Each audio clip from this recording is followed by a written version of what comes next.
주일입니다. 지난 5월 한 달도 인도해 주신 주님께서 새로운 달, 새로운 계절의 문턱에서 하나님께서 우리의 삶 가운데 새해를 향하실 것을 기대하며 말씀 안에서 새로운 힘과 위로를 얻는 복된 시간 되시기를 주님의 이름으로 축원드립니다. 자, 오늘은 허물과 죄로 죽은 자, 허물과 죄로 죽은 나라는 제목으로 이 시간 함께 은혜를 나누기를 원합니다. 그래서 우리 자신들의 이제 실체를 조명하는 시간을 보는 시간을 갖도록 하겠습니다. 사도 바울은 에베소 1장을 통해서 하나님의 구속사 전체를 쭉 이야기를 했죠. 창세전에 택한 자, 그들 하나님이 예정하시고 그 실행을 예수님께서 십자가에서 실행을 옮기시고 그 다음에 성령님을 통해서 그 실행 과정을 하나님 앞에 갈 때까지 완성해 가지는 과정을 쭉 1장을 통해서 구속사의 전체를 요약을 해서 우리에게 말씀해 주셨습니다. 그러면서 에베소 성도들에게 너희들에게 지혜와 계시의 영이 있기를 원합니다. 그리고 마음의 문이 활짝 열려져서 하나님을 바로 알고 이 믿음의 신앙을 끝까지 굳건하게 잘 붙들기를 원한다라는 대전제를 선포해 놓고 그 다음에 이제 2장에 들어서 그 과정을 이제 처음부터 적나라하게 풀어내칩니다. 그 풀어내치는 과정의 첫 번째가 우리 자신들을 돌아보게 하는 거죠. 바로 너희들은 어떠한 자였는가, 이것을 우리가 알아야 된다는 거죠. 오늘 이 시대에 많은 사람들이 구원에 대한 절박감 그리고 감사함을 느끼지 못하는 이유가 어디에 있겠습니까? 그것은 바로 자신의 죄에 대한 철저한 자기 인식이 부족한 원인이기 때문입니다. 우리가 어떤 존재인가를 인식하기 전에는 구원의 위대성에 대한 올바른 개념을 우리가 가지기가 어렵습니다. 죄의 깊이를 알지 못하고는 그 구원이 얼마나 엄청난 것인지 알 수 없다는 것입니다. 모든 인간은 죄인으로 태어나서 죄 가운데 살다가 죄로 인하여 죽습니다. 이것이 허물과 죄로 죽은 바로 나의 모습이라는 것입니다. 인간은 죄를 지어서 죄인이 아니라 죄인이기 때문에 죄를 짓는 것입니다. 그러므로 죄의 문제가 해결되지 않은 상태에서 인간들의 모든 행위들은 전부 다 죄라고밖에 볼 수 없습니다. 우리가 세상에서 착한 일, 선한 일, 바른 일 많이 합니다. 그러나 이 죄가 전제되지 않는 상태에서 그러한 행위들은 죄를 더 쌓는 경우가 될 수 있다는 것을 우리는 알아야 합니다. 모든 사람이 죄를 범하였음에 하나님의 영광이 이르지 못한다라고 로마서 3장 23절에서 분명하게 성경은 우리에게 말씀합니다. 이 말씀 안에 인간의 상태가 어떤 상태인가? 모든 사람이 죄를 범했다. 그리고 하나님의 기준은 무엇입니까? 그 죄 때문에 우리는 천국에 이르지 못한다는 기준을 분명히 제시해주고 그렇기 때문에 우리는 구원의 필연성이 우리에게 있다는 것을 전제해주고 있습니다. 자, 사람들은 종종 이런 말을 하죠. 남 피해 안 주고 내가 착하게 살면 되지. 그리고 교육이 사람을 바꾼다. 또는 지식이 쌓이면 인격도 성숙해진다라는 말을 합니다. 맞는 말처럼 들립니다. 그러나 성경은 전혀 다른 가치관을 우리에게 가르칩니다.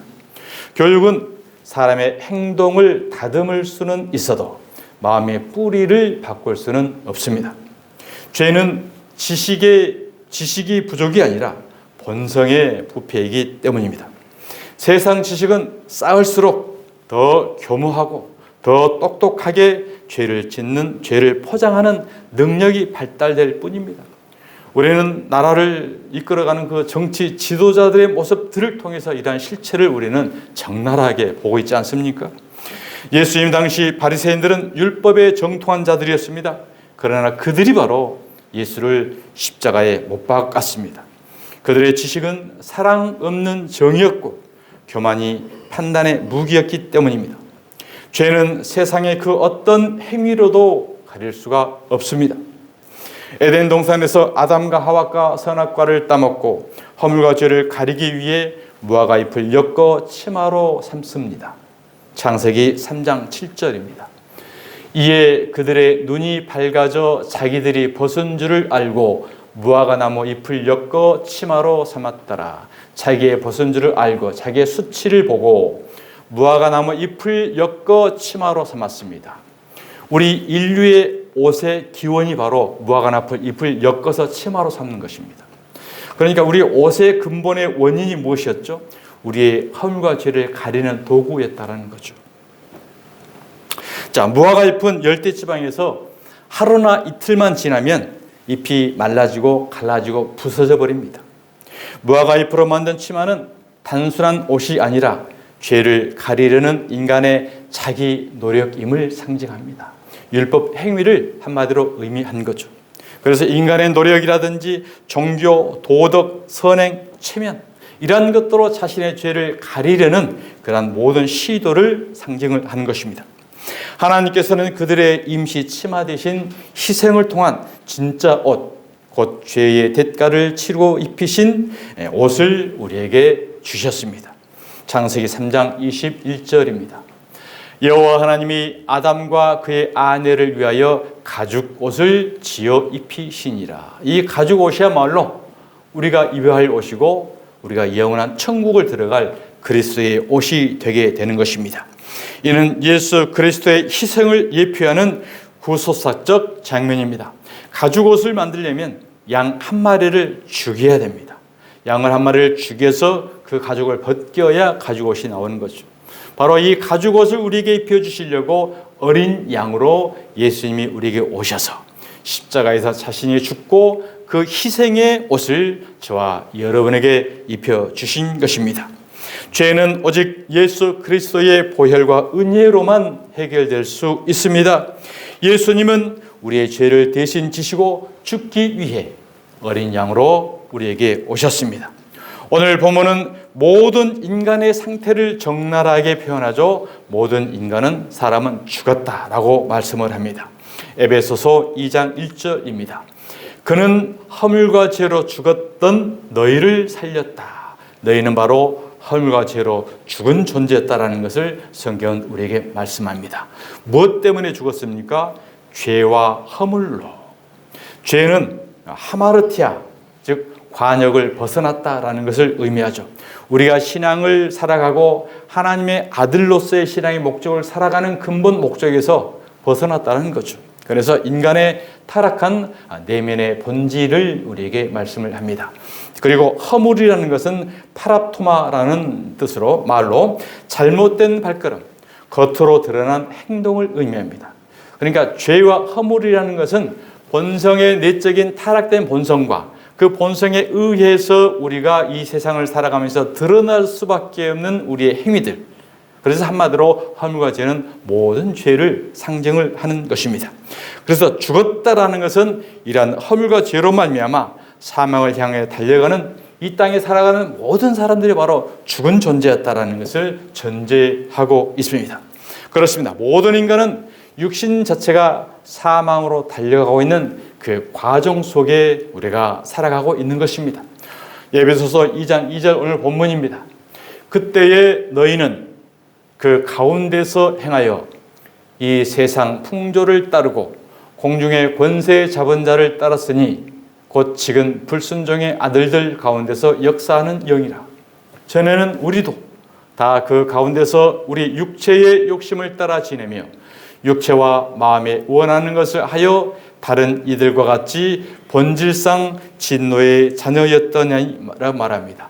자, 성경에서 말하는 세상이라는 것은 하나님 없는 인생관, 하나님이 없는 사고방식, 정신구조, 삶의 방식, 따라서 그들은 천국에 대한 소망이 있을 수가 없죠.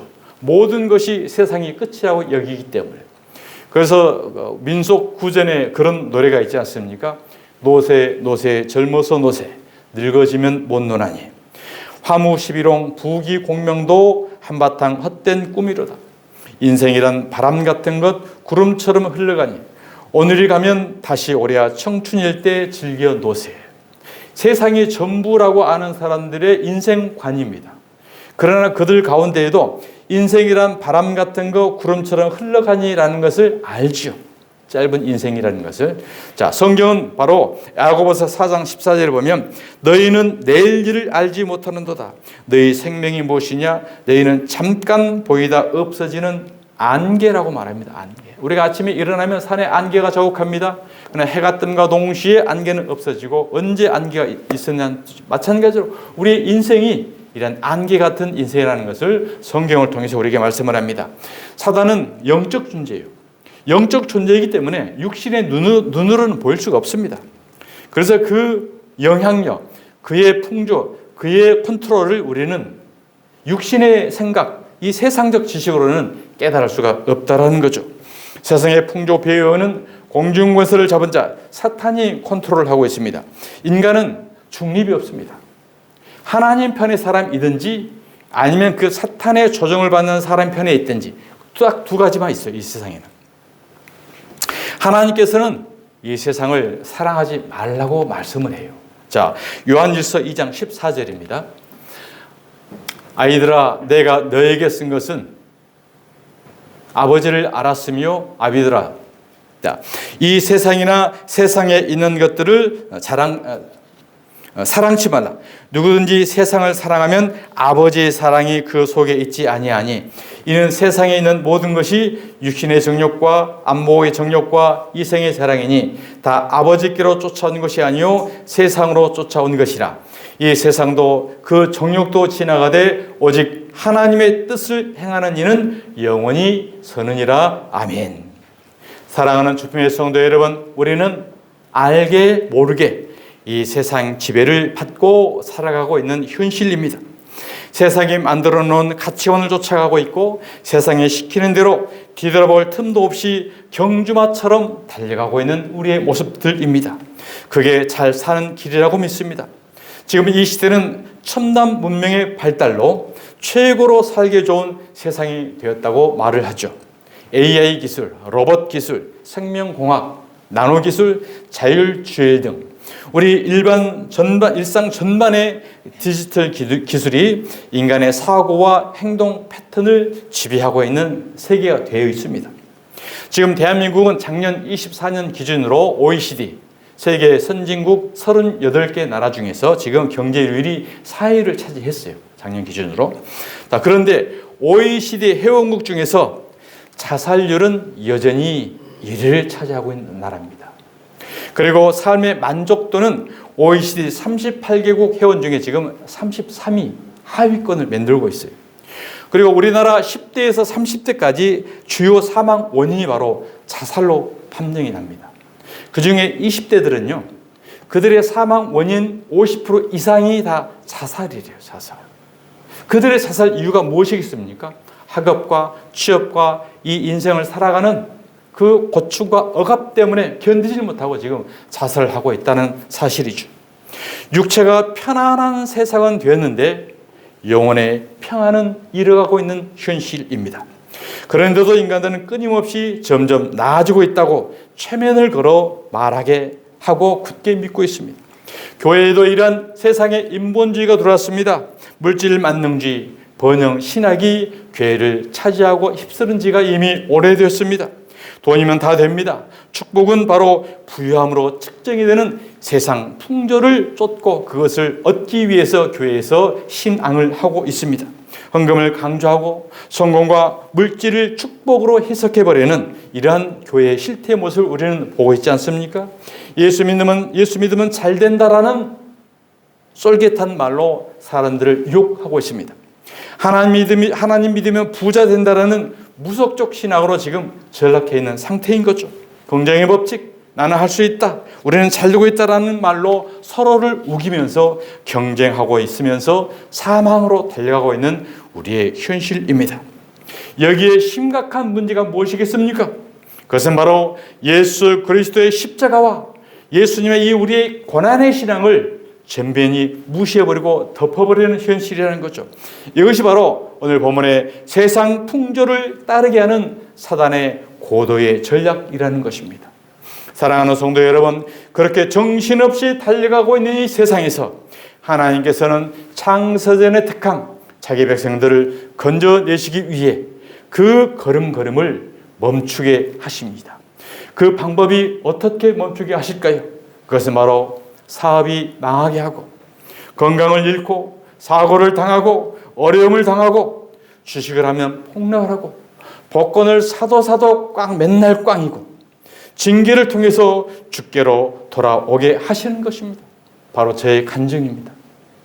비로소 자기가 쫓던 것이 허황된 것인가를 돌아보게 되고 인간이 무엇인지 인생이 무엇인지 깊이 생각하는 동기로 만들어간다는 것입니다.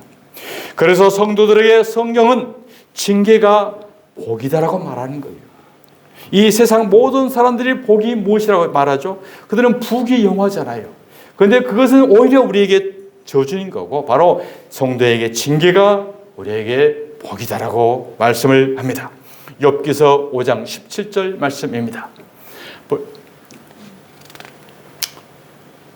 보라, 하나님께 징계받는 자에게는 복이 있나니 그런즉 너는 전능자의 징계를 업신여기지 말지니라. 하나님은 아프게 하시다가 싸매시며 상하게 하시다가 그의 손으로 고치시나니 그렇습니다. 고난은 우연이 아닙니다. 그것은 하나님의 자비로운 개입임을 우리는 깨달아야 합니다. 우리가 멸망을 향해 달려갈 때 하나님은 우리를 돌이키시기 위해 때로 고통을 허락하신다는 사실인 것입니다. 그러나 그 끝은 회복과 생명이며 그 손길은 항상 사랑의 손길입니다. 히브리서 12장 5절입니다. 또 아들들에게 권하는 것 같이 너희에게 내 아들아 주의 징계를 경히 여기지 말며 그에게 꾸지람을 받을 때에 낙심하지 말라. 주께서 그 사랑하시는 자를 징계하시고 그가 받아들이시는 아들마다 채찍질 하심이라 하였음이 그렇습니다. 자, 시편 119편 67절 말씀입니다. 고난 당하기 전에는 내가 그릇 행하였더니 이제는 주의 말씀을 지키나이다. 고난을 통하지 않고서는 하나님의 말씀을 볼 수 없고 깨달을 수 없습니다. 그래서 하나님은 반드시 고난이라는 하나님의 방법인 복을 통해서 우리에게 하나님의 역사를 이루어 가시는 것을 구속사를 통해서 우리에게 보게 되는 것입니다. 시편 119편 71절입니다. 고난 당한 것이 내게 유익이라. 이로 말미암아 내가 주의 율례들을 배우게 되었나이다. 그렇습니다. 고난은 방향을 멈추게 하고 하나님으로 말씀으로 돌아오게 합니다. 사랑하는 주님의 성도 여러분, 공중 권세 잡는 자는 힘과 능력과 에너지를 가지고 우리를 지배합니다. 그 힘과 능력과 에너지는 풍요와 번영과 자만심과 가능성으로 우리를 붙들고 있습니다. 그것이 바로 세상 풍조를 따르게 하는 사단의 계략입니다. 마귀는 광명한 천사의 모습으로 숨어 인간을 하나님으로부터 점점 멀어지게 하고 있습니다. 마치 꼭두각시 인형처럼 마귀가 흔드는 대로 움직이게 만드는다는 사실인 것입니다. 마귀가 공략하는 대상과 상대가 누구일까요? 바로 그 대상과 무대는 바로 성도와 교회를 바라보고 있는 것입니다. 세상에 자기 휘하에 있는 자들은 언급하지 않습니다. 오히려 그들이 원하는 대로 더 잘 들어주기를 해요. 그래서 그들이 침략과 공략의 대상은 바로 교회요, 성도라는 것입니다. 에덴 동산에서 선악과로 유혹했던 사탄, 예수님이 시험을 했고 이스라엘과 우리 신앙의 선배들을 가지고 놀았던 그 사탄이 지금도 동일한 세력으로 우리를 공격하고 있다는 것을 우리는 자각해야 합니다. 그는 자기의 모든 힘과 권세와 능력과 세상의 원리를 가지고 우는 사자처럼 삼깃살 찾으며 우리에게 도전하고 있는 것입니다. 이런 마귀는 우리는 어떻게 대처해야 할까요? 우리의 힘과 능으로는 어찌할 수 없습니다. 우리는 대적할 수 없습니다. 그들 앞에 무력할 수밖에 없는 것입니다. 바로 우리는 하나님의 전신 갑주를 입어야 합니다. 머리에는 구원의 투구를 써야 하고 가슴에는 의의 흉비를 붙이고 허리에는 진리의 허리띠를 띠고 왼손에는 믿음의 방패, 오른손에는 양날 가진 말씀의 검으로 발에는 평안의 복음의 신발을 신고 우리는 나아갈 때만이 악한 원수마귀를 물리칠 수가 있게 되는 것입니다. 로마서 13장 14절 말씀입니다. 오직 주 예수 그리스도로 옷 입고 정욕을 위하여 육신의 일을 도모하지 말라. 옷은 우리의 신분을 표시합니다. 경찰관들이 제복을 입고 있으면 범죄자들은 도망가게 되어 있습니다. 마찬가지로 우리가 예수 그리스도 옷을 입고 있으면 악한 원수마귀는 한 길로 왔다 일곱 길로 떠나가는 역사가 있게 된 줄 믿습니다. 갈라디아서 3장 27절입니다. 누구든지 그리스도와 합하기 위하여 세례를 받은 자는 그리스도로 옷 입었느니라. 그리스도와 합하기 위하여 세례를 받았다는 것은 예수 그리스도와 함께 십자가에서 함께 죽어야 한다는 거예요. 우리가 살아나게 되는 것은 사단의 전략이에요. 우리는 반드시 죽어야만 우리는 예수 그리스도로 하나가 돼서 예수 그리스도 옷을 입혀주는 거예요. 그래서 십자가는 바로, 신앙은 바로 우리가 예수와 합해져서 십자가로 죽는 것입니다. 자, 이제 말씀을 마치겠습니다. 허물과 죄로 죽었던 우리를 살려낼 수 있는 것은 하나님의 능력밖에 없습니다. 에베소서 1장 20절입니다. 그의 능력이 그리스도 안에서 역사하사 죽은 자들 가운데서 다시 살리시고 하늘에서 자기의 오른편에 앉으사 모든 통치와 권세와 능력과 주권과 이 세상뿐 아니라 오는 세상에 일컫는 모든 이름 위에 뛰어나게 하시고 또 만물을 그의 발 아래 복종하게 하시고 그를 만물 위에 교회의 머리로 삼으셨느니라. 교회는 그의 몸이니 만물 안에서 만물을 충만하게 하시는 이의 충만한 임이라. 아멘. 예수의 이름은 모든 영적 존재들이 복종하는 최고의 권위입니다. 빌립보서 2장 10절입니다.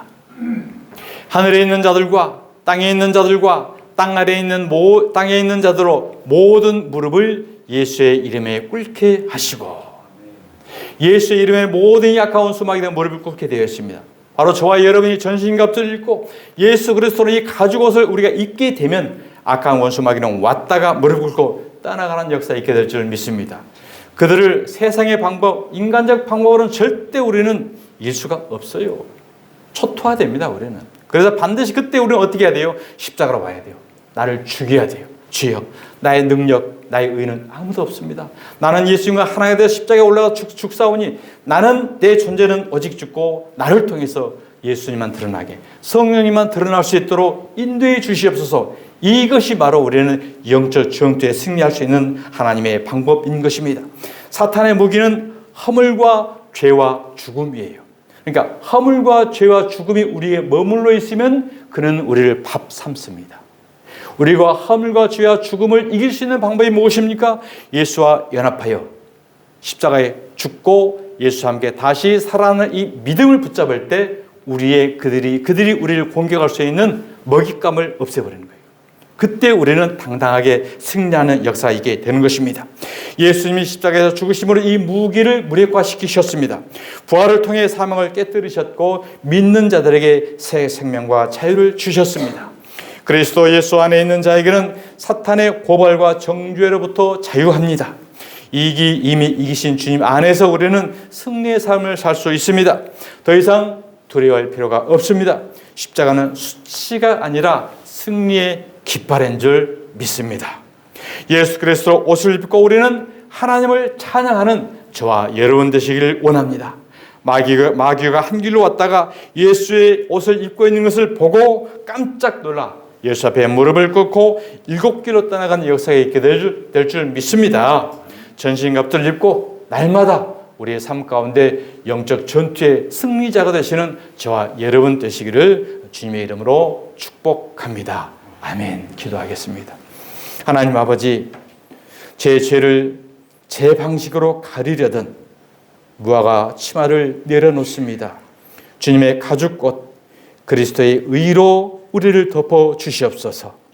수치 대신 영광을 입고 두려움 대신 은혜로 살아가게 하옵소서. 걸어가신 예수 그리스도 이름으로 기도드리옵나이다. 아멘.